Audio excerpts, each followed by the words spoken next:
Hello everybody and welcome to some brand new spankin' tips for new players from me, a veteran Souls player, for your first Elden Ring playthrough.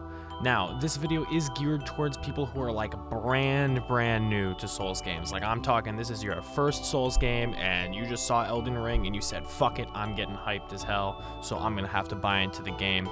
I'm here to help you out. So if you are a completely new player, this guide will probably be helpful to you. If you are a returning player or a Souls vet, you probably won't get as much help out of this as the others, but you may still find something on here that you may have missed. So without further ado, here we go. So one of the first things I discovered when launching Elden Ring is that the jump mechanic is pretty abusable. You can heavy attack enemies in mid-air to the head, and it does do significantly more damage.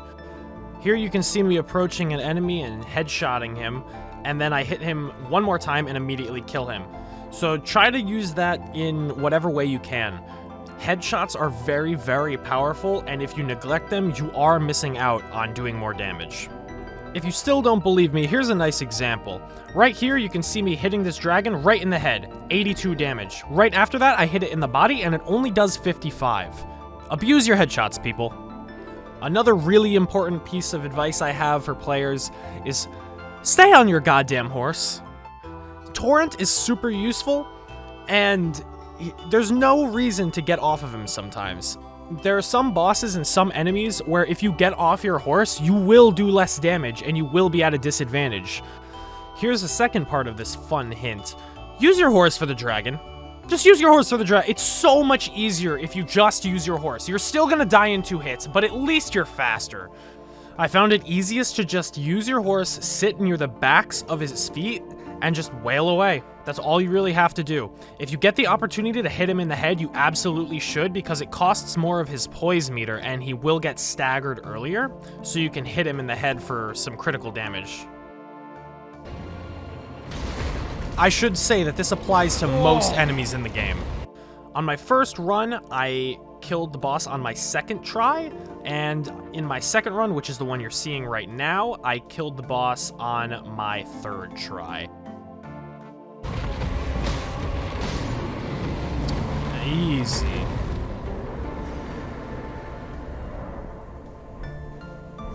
"28 minutes in as well. And it's not because I'm super great or super amazing or anything. I died to this boss too.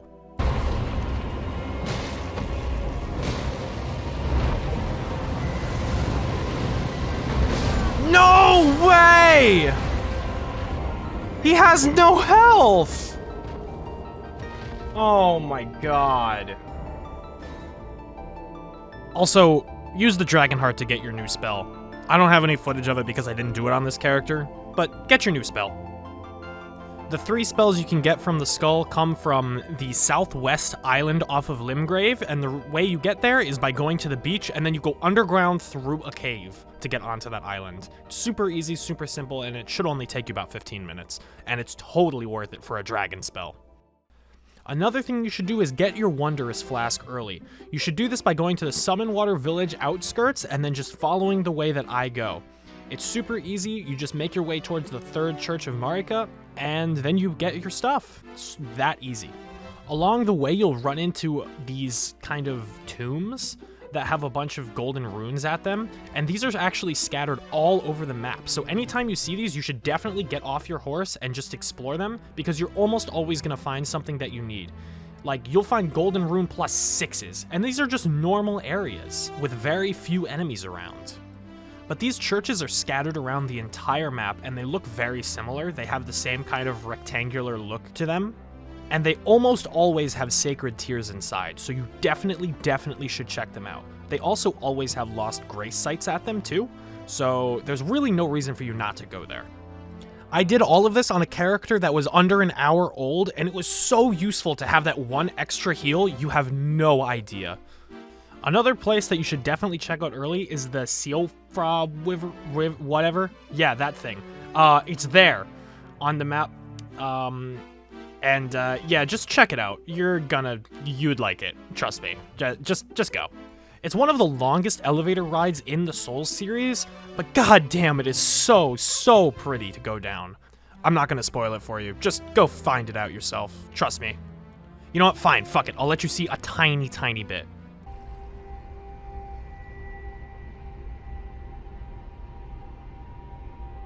Yeah, that's it. That's all you get. Trust me, it's actually better than what you just saw.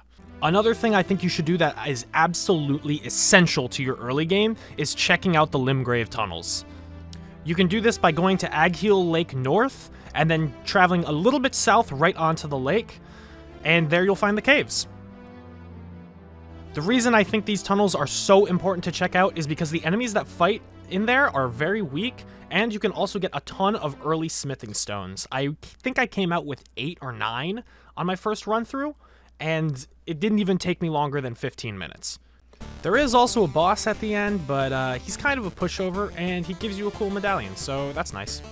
As you can see, I'm doing all this stuff at level 8, so it really is that easy. This final piece of advice is probably the most important for new players, so advanced players, you could probably ignore this. But at the third Church of Marika, if you go back into this little corner down here, you can find a portal, and that portal will take you to one of the best soul farming spots of the early game. As long as you have a semi-decent weapon, you can farm tons and tons of souls. If you decided to kill the boat boss, he does give you Death Root, which you can use inside this building here and give to the NPC at the end for some small upgrades.